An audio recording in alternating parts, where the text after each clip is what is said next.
Good morning. So it's Monday morning. I was just looking back through some stuff on the internet, and I seen it actually was 7 days since we put out a video. That's kind of crazy.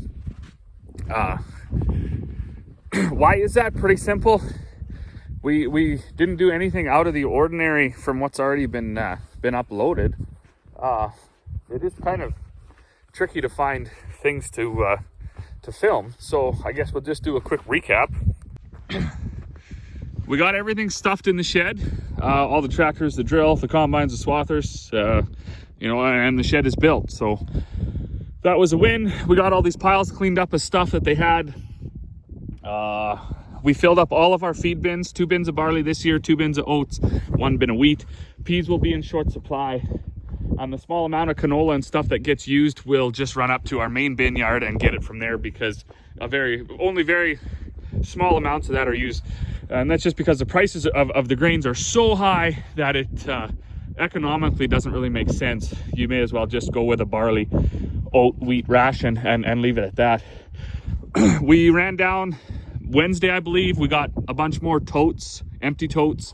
That's another thing we've been running into. The molasses is selling so fast that when we set up to be able to handle 40-ton storage, by the time we get our order in and the semi comes up here, if we order with 20 tons left in the tanks, it's already gone by the time the truck gets back here. So we bought a bunch more totes, and they've been in the shop here.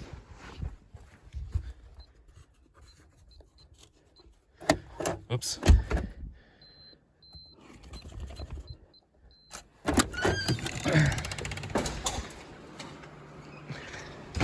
Corey's had them in the shop here.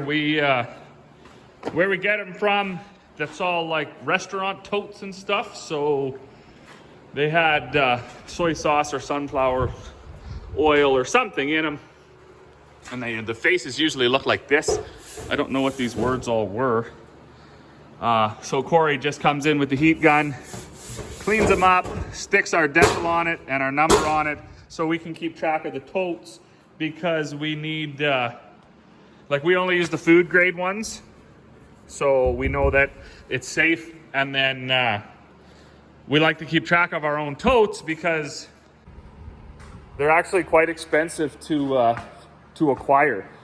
We pay about $100 for the tote, and then by the time we put the sticker and stuff on them, which, I mean, that's kind of just an added cost, I guess, doesn't need to be done, but on the other hand, it does, because that's the only way you can track it. So by the time we put this decals on it, that's a few more bucks. The last trip we made down, thank you, mismanagement, I guess, all over the place from our world leaders. Gas is like $1.11 or something for clear fuel or dyed fuel. So even at that, it's $14 a tote just in fuel to go down and get them, plus the whole day to run down. It's about, what is it? It's like a 6.5 hour drive, I think, to get down to get the totes, get them loaded, get them strapped down, get them shipped back. And I was fortunate enough on this last trip to get a $325 ticket for not stopping at the scales, which honestly, I didn't even know I was supposed to. If you have farm plates on your truck, up here in Alberta, for sure, you have to stop. I didn't know that. We're also we got to get the shop cleaned up here. We've been doing so many other things. Nobody even has been in here. We haven't even had the time to get anything done in here. So that'll be a today project. I got a whole bunch of bags to make. Boom. So that's what I'm going to get started on. So I just got the twins fired up here, Leon and the 4440. This tractor was slow spinning over. I don't know if I put that in there, but I did find out what the problem was. This ground was loose, or whatever this thing is, this nut and this nut. So I took them off, cleaned them up, tightened them up. Now it spins over really good. This one, for some reason, still starts better than this one, but they both start. So today isn't too terribly cold either. It's about -4. It's got an east wind, so it's going to be snowing here in the next couple hours, almost guaranteed. But I want to get a few bags made up. I didn't really fall behind. It's just the orders are coming in so fast that to stay ahead of them, I got to basically make 15 bags a day. There was a couple guys here this morning. They just got their tote of molasses. That's been going. Even the guys that told me they'd never use it were here the other day buying it. So it's been going good. The feed that I'm going to make right now, for anybody that might have tuned in recently and doesn't even understand what I do, this is what I do for a living now. It actually got me out of the patch. It's been so busy. So this is my hammer mill. My setup is not a commercial setup. Not even close. So it's a lot of extra work, and it's probably not as efficient as it should be, but you know what? It saves a lot on carbon footprint, because we don't have to ship this grain somewhere else and get it milled and bring it back. Saves local producers money that want to buy here, because they don't have to pay inflated prices. Ouch, that's frozen in the ground. And it saves me on trucking and things like that. So it works for everybody. Another benefit to shopping local. This is frozen. The bag I'm going to make now is actually cattle feed, but they want it ground up anyways. So I'm going to put this big screen in there. So the screen changes. This is a really, really small one. I put canola and stuff through this one to grind it up really fine. Most of my pig feed goes through this one. And the cattle feed, if they don't want it rolled, it'll go through this one. So it'll bust the kernels up, but it won't turn them into dust. They slide in around these hammers. Those hammers are what spins and chops up the grain. So I got to get this in. Can't do it with one hand. So there, it just goes in there, semicircle kind of a thing, slides around. You latch this back up. Everything's trickier when it's frozen.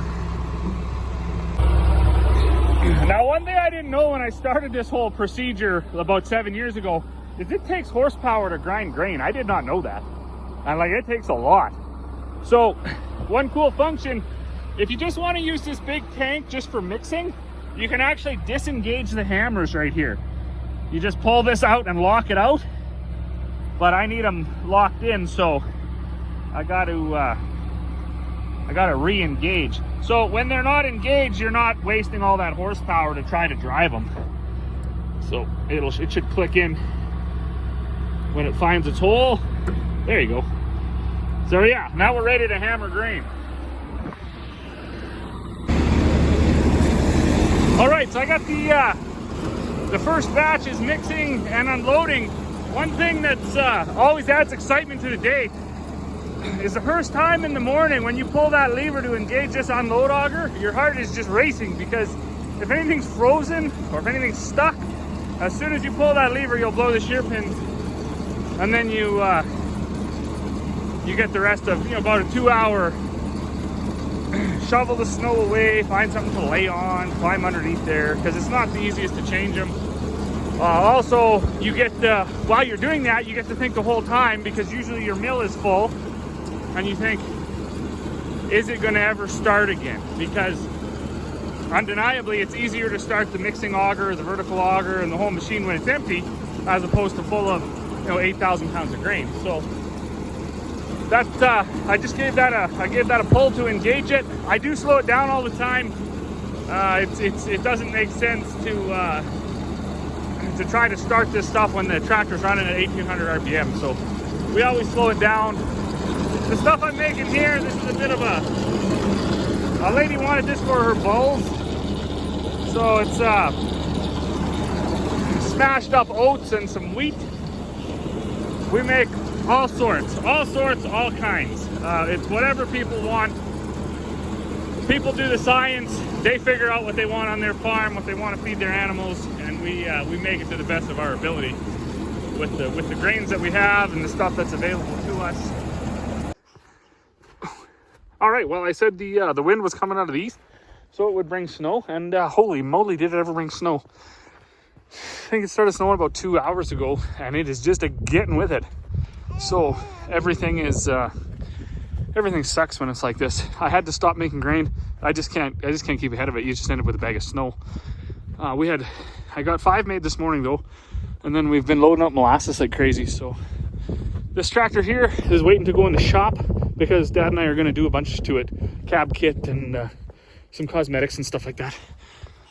But right now, me and Emmy are going to grab our scale. She's all decked out, ready to help Dad in the snow. And fill up a couple of molasses barrels that the guy just dropped off. And then we're going to clean the shop. Because we got messes.